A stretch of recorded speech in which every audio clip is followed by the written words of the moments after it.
ശരിക്കും ആ ചാനലുകാരൻ എങ്ങനെ മനസ്സിലായി ഈ വീട് ചോരുന്നുണ്ട്? ഞാൻ അന്നേരം അതൊന്ന് എന്നോട് ഇങ്ങോട്ട് ചോദിക്കുമോ. അപ്പൊ ഞാൻ വെള്ളം വീഴാറുണ്ട്, പിന്നെ വീട് ഇങ്ങനെ വെള്ളം വീഴുന്നുണ്ട്, മഴ, ഇതാണ് പറഞ്ഞത്. ആലോചിക്കുന്ന ആ വീടൊന്ന് മാറി വേറെ ആ താക്കോല് പൂട്ടിയിട്ട് ആർക്കാണോ കൊടുത്തിട്ട് വാടകയ്ക്ക് താമസിക്കാനാണ് എൻ്റെ ഒരു തീരുമാനം, ആലോചനയാണ്. ഞാൻ പറയുന്ന ഈ കുറ്റം പറയുന്നതെല്ലാം വന്നാൽ കുഞ്ഞിനെ ഉത്തരവാദിത്തപ്പെട്ടവർ നിന്ന് നോക്കുന്നെങ്കിൽ നോക്കട്ടെ. Hi friends, welcome to my YouTube channel. അപ്പോൾ നമ്മുടെ രേണുസുധിയുടെ പുതിയ ഇൻ്റർവ്യൂ വന്നിട്ടുണ്ട്. അപ്പോൾ എല്ലാവരും ഇത് കാണണം, അവസാനം വരെ കാണണം. പൊളിച്ചെടുക്കുന്ന ഒരു ഇൻ്റർവ്യൂ ആണ്. അതുകൊണ്ട് തന്നെ ആദ്യമായാണ് നിങ്ങൾ ചാനൽ കാണുന്നതെങ്കിൽ ലൈക്ക് ചെയ്ത് സബ്സ്ക്രൈബ് ചെയ്ത ശേഷം കാണാൻ വേണ്ടി ശ്രമിക്കുക. നമുക്ക് വീഡിയോയിലേക്ക് പോകാം. നമ്മുടെ രേണുസുധി പറയുന്നുണ്ട്, 5 വയസ്സുള്ള മകനെ നോക്കാൻ വേണ്ടിയിട്ടാണ് ഞങ്ങൾ ആ വീട്ടിൽ നിൽക്കുന്നത് എന്നാണ് രേണുസുധി പറയുന്നത്. അതുപോലെ തന്നെ ചോർച്ചയുടെ കാര്യങ്ങളും രേണുസുധി സംസാരിക്കുന്നുണ്ട്. നമുക്ക് ആദ്യമായി രേണുസുധി പറയുന്നത് നമുക്കൊന്ന് കേൾക്കാം. എൻ്റെ കാണിച്ചില്ല, പരാതി പറഞ്ഞു. എനിക്കല്ലല്ലോ വീട് തന്നത്, എന്തായാലും നമ്മുടെ മക്കൾക്ക് വേണ്ടി കൊടുത്ത വീടാണ്. നമ്മളവിടെ താമസിക്കുന്നത് തന്നെ മൂത്ത മോൻ അവിടെ നിൽക്കുന്നില്ല, അവൻ പഠിക്കാൻ പോയേക്കുവാണ്. അപ്പം ഞാൻ അവിടെ നിൽക്കുന്നത് തന്നെ ആ 5 വയസ്സുള്ള കുഞ്ഞിനെ നോക്കണം. അതിനെ ഒറ്റയ്ക്ക് നിർത്താൻ പറ്റൂല. സോ നമ്മൾ എന്ത് ഡിമാൻഡ് കാണിച്ചതാ പറഞ്ഞാൽ മനസ്സിലായില്ല, എന്താണെന്ന് പറഞ്ഞോളൂ.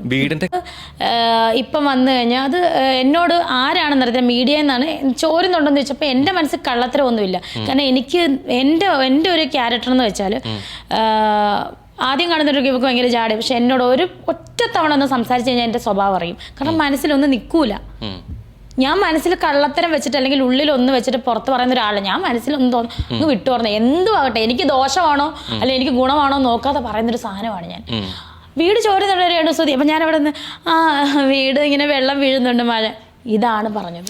അപ്പം നമ്മുടെ രേഷ്മ പി തങ്കച്ചൻ പറയുന്നുണ്ട്, ഞാൻ ആരോടും ഇതുവരെ ഒരു പരാതിയും പറഞ്ഞിട്ടില്ല എന്നാണ് നമ്മുടെ ഈ രേണുസുന പറയുന്നത്. പക്ഷേ അതല്ല പ്രശ്നം. 5 വയസ്സുള്ള മകനെ നോക്കാൻ വേണ്ടിയിട്ടാണ് ഞാൻ അവിടെ നിൽക്കുന്നത് എന്ന് പറയുന്നുണ്ട്. വീട്ടിൽ നിൽക്കുന്ന കാര്യമാണ്. 5 വയസ്സുള്ള മകൻ എന്ന് പറയുന്നത് നിങ്ങൾ വിചാരിക്കേണ്ട അയൽവക്കത്തെ കുട്ടിയൊന്നുമല്ല. നമ്മുടെ ഈ രേഷ്മ പി തങ്കച്ചൻ്റെ മകനെ കൊണ്ട് തന്നെയാണ്. അവനെ നോക്കാനുള്ള ബുദ്ധിമുട്ടാണ് പറയുന്നത്. അതുകൊണ്ടാണ് ഞാൻ അവിടെ നിൽക്കുന്നത്, അല്ലെങ്കിൽ പോയേനെ എന്നുള്ള അർത്ഥത്തിലാണ് പറയുന്നത്. പിന്നെ ഒരു പ്രാവശ്യം രേണുസുനോട് സംസാരിച്ചാൽ അറിയാം ഞാനൊരു പക്ക ഫ്രോഡാണെന്നല്ല, വേറെന്തോ ഒന്നാണ് എന്നാണ് പറയുന്നത്. അത്രയ്ക്ക് നിഷ്കളങ്കിയ ഒരാളാണ് നമ്മുടെ രേണുസുധി എന്ന് പറയുന്നത്. അത് ഒരു പ്രാവശ്യം നേരിട്ട് സംസാരിച്ചവർക്കറിയാം, അതൊക്കെ സത്യമാണ്. ഒരുപാട് മീഡിയക്കാർ താങ്കളെക്കുറിച്ച് ഇങ്ങനെ പറയുന്നുണ്ട്, രേണുസുധിയെക്കുറിച്ച്. ഒരു പ്രാവശ്യം സംസാരിച്ചാൽ തന്നെ കാര്യങ്ങളൊക്കെ വെടുപ്പായിട്ട് മനസ്സിലാകും. രണ്ടാമത്തെ ഒരു കാര്യം എന്ന് പറയുന്നത്, ഇങ്ങോട്ട് വന്ന് ചോദിക്കുകയാണ്, ഇങ്ങനെ വീടിങ്ങനെ ചോരുന്നുണ്ടോ എന്നൊക്കെ ചോദിച്ചപ്പോൾ പറയണുണ്ട് അങ്ങനെ. ഞാൻ ഉള്ളിൽ അങ്ങ് പറഞ്ഞു പോവുകയാണ് എന്നാണ് രേണു പറയുന്നത്, അല്ലാതെ കള്ളത്തരമൊന്നുമല്ല. പക്ഷെ നമുക്ക് അടുത്ത കാര്യങ്ങൾ നമ്മുടെ ആ ഇൻ്റർവ്യൂ നടത്തുന്ന ആൾ പൊള്ളിച്ചടുക്കിയിട്ടുണ്ട്. കാരണം അതൊന്ന് കേൾക്കാം. കാരണം എന്താണെന്നറിയോ, ഇതെങ്ങനെ അവർക്ക് മനസ്സിലായി, നമുക്കതുകൂടി കേൾക്കാം.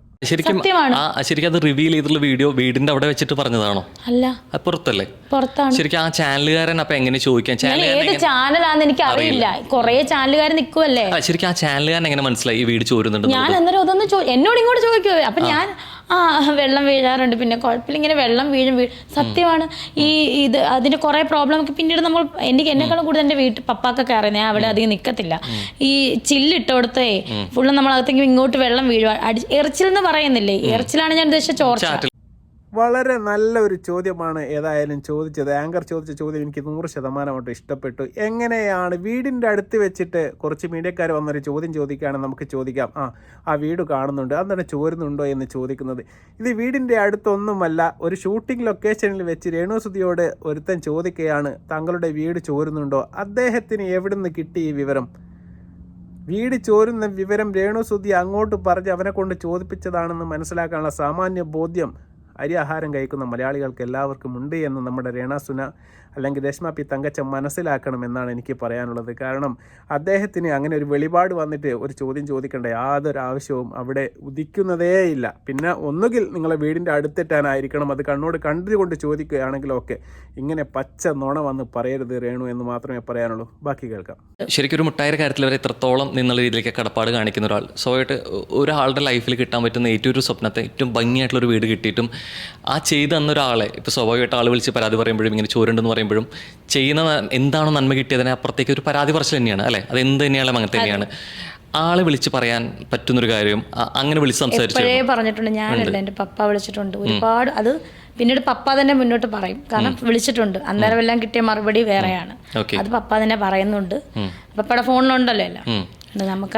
എനിക്കത് ഞാൻ നേരിട്ട് കോണ്ടാക്ട് ഇല്ല, ആ ആളുമായിട്ട് ഞാൻ നേരിട്ട് കോണ്ടാക്ട് ഇല്ല. ഉണ്ടായിരുന്നു നേരത്തെ വീട് വെക്കുന്നതിനൊക്കെ മുന്നേ കോണ്ടാക്ട് ഉണ്ടായിരുന്നു. അത് വല്ലപ്പോഴും വീടിൻ്റെ കാര്യമൊക്കെ സംസാരിക്കാറുണ്ട്. അത് കഴിഞ്ഞിട്ട് പിന്നെ പക്ഷേ ആള് ഫിറോസ്കു തന്നെ പറയുന്നു നിന്ന് രേണുസുതി അയച്ച വോയിസ് ഉണ്ടെന്നുള്ള കോൺടാക്ട് ആൾ എങ്ങനെയാണ് കോൺടാക്ട് ചെയ്യാൻ മുമ്പേ ഉണ്ടായിരുന്നു. അന്നയച്ച വോയിസ് എൻ്റെ ഉണ്ടല്ലോ. പക്ഷെ ഇപ്പം ഇല്ല എന്നാണ് പറഞ്ഞത്, കോണ്ടാക്ട് ഇല്ല. ഒരു കളതരമാണ് പൊളിച്ചെടുക്കാൻ വേണ്ടി പോകുന്നത്. രേണുസുതി പറയുന്നുണ്ട്, ഞാനൊരു മുട്ടായി വാങ്ങി തന്നാൽ വരെ നന്ദിയുള്ളവളാണ് എന്ന് പറയുന്ന ആൾ ഇത്രയും ലക്ഷക്കണക്കിന് രൂപയുടെ ഒരു പ്രോപ്പർട്ടി കിട്ടിയിട്ട് എന്തുകൊണ്ട് നന്ദി കാണിക്കുന്നില്ല എന്നുള്ള ആങ്കറിൻ്റെ ചോദ്യത്തിന് രേണുസുതി പറയുന്ന മറുപടി, ഞാൻ അങ്ങനെ ഒരു പരാതിയും ഇതുവരെ എവിടെയും പറഞ്ഞിട്ടില്ല എന്നാണ് പറയുന്നത്. പിന്നെ അദ്ദേഹത്തിന് വീടുണ്ടാക്കുന്ന സമയത്ത് എല്ലാം അദ്ദേഹവുമായിട്ട് നല്ല കോണ്ടാക്റ്റ് ആയിരുന്നു. എൻ്റെ കയ്യിൽ നമ്പർ ഉണ്ടായിരുന്നു, ഞാൻ അങ്ങോട്ട് മെസ്സേജ് അയക്കുമായിരുന്നു, അവിടെ നിന്ന് ഇങ്ങോട്ട് മെസ്സേജ് അയക്കുകയൊക്കെ ചെയ്യുമായിരുന്നു. പക്ഷേ ഇപ്പോൾ എൻ്റെ കയ്യിൽ കോണ്ടാക്റ്റ് ഇല്ല എന്ന് പറയുകയാണ്. 2 ദിവസം മുമ്പ് വരെ അവിടെ പപ്പ അവരെ വിളിച്ച് സംസാരിച്ചിട്ടുണ്ട്. പപ്പ വിളിക്കുന്നത് ഫോൺ നമ്പറിലല്ല എന്നാണ് തോന്നുന്നത്, മെയിൽ എറ്റാനാണ് തോന്നുന്നുണ്ട്, എങ്ങനെയാണെന്ന് അറിയില്ല. അതാണ് നമ്മുടെ കോണ്ടാക്റ്റ് എന്ന് പറയുന്നത് ഈ ഫോൺ നമ്പറിനാണ് എന്ന് രേണുസുനക്ക് അറിയില്ല എന്ന് തോന്നുന്നു. രേണുസുനക്ക് ഇതുവരെ യാതൊരു പരാതിയുമില്ല, അതുപോലെ തന്നെ അദ്ദേഹത്തിൻ്റെ നമ്പറൊന്നുമില്ല. പക്ഷേ അച്ഛൻ ഇങ്ങനെ ദിവസം വിളിക്കും, പരാതികൾ പറയും. അതൊക്കെ എന്തുകൊണ്ടാണെന്ന് അറിയില്ല. ഇനി നമ്പർ വേണമെങ്കിൽ അച്ഛനോട് ചോദിച്ചാൽ കിട്ടുമോ, അത് സംശയമാണ്. അതുകൊണ്ട് രേണുസുതിക്ക് ഈ പറയുന്ന ആളുമായിട്ട് വീടുണ്ടാക്കി കൊടുത്ത ആളുമായിട്ടൊന്നും യാതൊരു ബന്ധവുമില്ല, ഇതുവരെ ഒരു പരാതിയും പറഞ്ഞിട്ടില്ല എന്നാണ് രേണുസുതി പറയുന്നത്. രേണുസുതി എന്താണ് രായ്ക്ക് രാമായണം ഇങ്ങനെ എന്തോന്ന് പറയാനുണ്ട്. കിട്ടിയ പശുവിൻ്റെ പല്ല് എണ്ണി നോക്കരുത് എന്നൊരു പഴഞ്ചലുണ്ട്. പക്ഷേ അതൊന്നും രേണുസുതിക്ക് ബാധകമല്ല. രേണുസുതിക്ക് വീടുണ്ടാക്കി കൊടുത്താൽ മാത്രം പോരാ, അതിൻ്റെ വീട് തുടച്ചു കൊടുക്കണം, അവിടുത്തെ ഫാൻ വൃത്തിയാക്കി കൊടുക്കണം, അവിടുത്തെ വാഷിംഗ് മെഷീൻ നന്നാക്കി കൊടുക്കണം, അതുപോലെ തന്നെ അവിടുത്തെ വാഷ് ബേസ് കുട്ടികൾ തള്ളിയിട്ട് പൊളിച്ചു അത് മാറ്റിക്കൊടുക്കണം. ഇതെല്ലാം ഉണ്ടാക്കി കൊടുത്ത ആളുടെ ബാധ്യതയാണ്.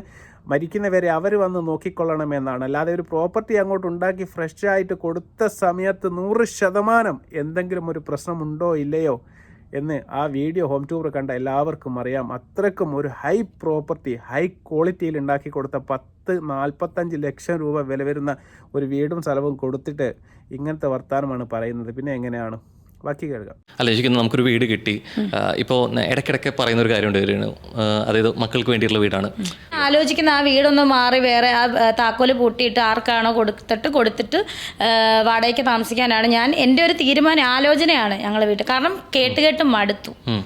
കേൾക്കുന്നതിന് ഒരു പരിധിയുണ്ട്. അപ്പം ആ കുഞ്ഞിനെ തന്നെ അവിടെ നിർത്താൻ പറ്റുമോ? ഇല്ല. ഈ കുറ്റം പറയുന്നതെല്ലാം വന്നാൽ കുഞ്ഞിനെ ഉത്തരവാദിത്തപ്പെട്ടവർ നോക്കുന്നെങ്കിൽ നോക്കട്ടെ. അല്ല വിഷമം കാണിക്കില്ല, കുട്ടി നമ്മുടെ സന്തോഷമാണ്, വിഷമം ഒരിക്കലും ഇല്ല. ഞാൻ എവിടെയും സന്തോഷത്തോടെ. എന്തുകൊണ്ടാണ് അങ്ങനെ കുട്ടിക്ക് കൊടുക്കുന്ന വീട് എന്ന് പറയുമ്പോൾ വീട് പൂട്ടിയിട്ട് ഞാൻ വേറെ വാടകയ്ക്ക് പറയുന്നതെന്നറിയോ? അതിൻ്റെ ഇടയ്ക്ക് വരുന്ന കമൻസുകളും റിയാക്ഷൻസ് വീഡിയോസും മുഴുവൻ പറയുന്നത് ഞാൻ അവിടെ താമസിക്കുന്നു.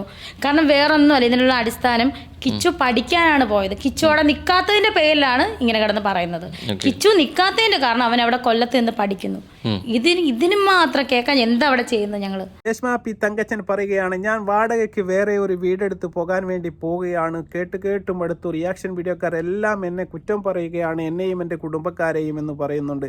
എന്തിനാണെന്ന് എനിക്കറിയില്ല. എൻ്റെ 5 വയസ്സുള്ള മകനെ നോക്കാൻ വേണ്ടിയിട്ടാണ് എൻ്റെ അച്ഛനും അമ്മയും അവിടെ നിൽക്കുന്നത്. എന്തിനാണ് അവർ ഞങ്ങളെ ഇങ്ങനെ കുറ്റം പറയുന്നത് എന്നാണ്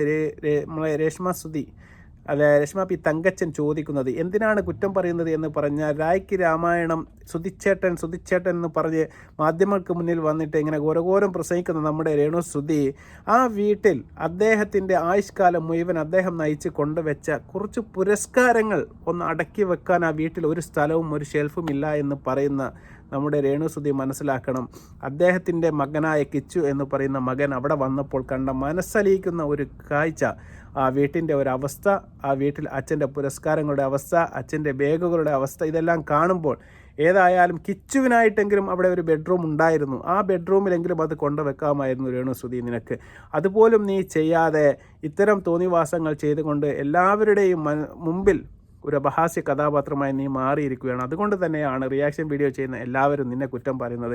ആ സുധിയെ എന്ന് പറയുന്ന മനുഷ്യനോട് ഒത്തിരി ബഹുമാനമെങ്കിലും ഉണ്ടായിരുന്നെങ്കിൽ അദ്ദേഹത്തിൻ്റെ പുരസ്കാരം ചാക്ക് കട്ടിൻ്റെ അടിയിൽ ഒരു കാരണവശാലും ഈ ലോകത്ത് നീയല്ലാതെ ഒരു വ്യക്തിയും ചെയ്യില്ല എന്നുള്ള കാര്യം 100% പക്ക. അത് ഒരു തടസ്സവുമില്ല. 100% എല്ലാവരും ഒരു മരിച്ച വ്യക്തിയെ നമ്മളൊരു ആദരിക്കുകയാണ് ചെയ്യുക. പക്ഷേ നിങ്ങൾ കാണിച്ചത് അനാദരവാണ്, 100% അനാദരവാണ്. ഇനി അവിടെ വെക്കാൻ സ്ഥലമില്ല എങ്കിൽ കിച്ചുവിനെ വിളിച്ചിട്ട് ഈ സാധനം എടുത്ത് കൊണ്ടുപോകണം, എനിക്ക് നോക്കാൻ കഴിയില്ല എന്ന് പറഞ്ഞിരുന്നെങ്കിൽ ആ മകൻ അച്ഛൻ്റെ ആ സമ്മാനങ്ങളും ആ ട്രോഫികളും എല്ലാം നെഞ്ഞോട് ചേർത്തുകൊണ്ട് സ്നേഹത്തോടു കൂടി വാങ്ങിയിട്ട് ഒന്നുമില്ലെങ്കിൽ അവൻ്റെ വീടല്ലെങ്കിലും അപ്പുറത്തെ വീട്ടിൽ കൊണ്ടുപോയി വെക്കുമായിരുന്നു. അതെങ്കിലും നിങ്ങൾ ചെയ്യണമായിരുന്നു. അതുപോലും ചെയ്യാത്ത കാരണവശാലാണ് നിങ്ങളെല്ലാവരും കുറ്റം പറയുന്നത്. പിന്നെ കിട്ടിയ വീടിന് നിങ്ങൾ ചോർച്ചയാണെന്ന് 100% നിങ്ങൾ 100 വീഡിയോയിൽ നിങ്ങൾ പറഞ്ഞിട്ട് ഇപ്പോൾ നിങ്ങൾ പറയുകയാണ് ചാറ്റലാണ് ചാറ്റൽ.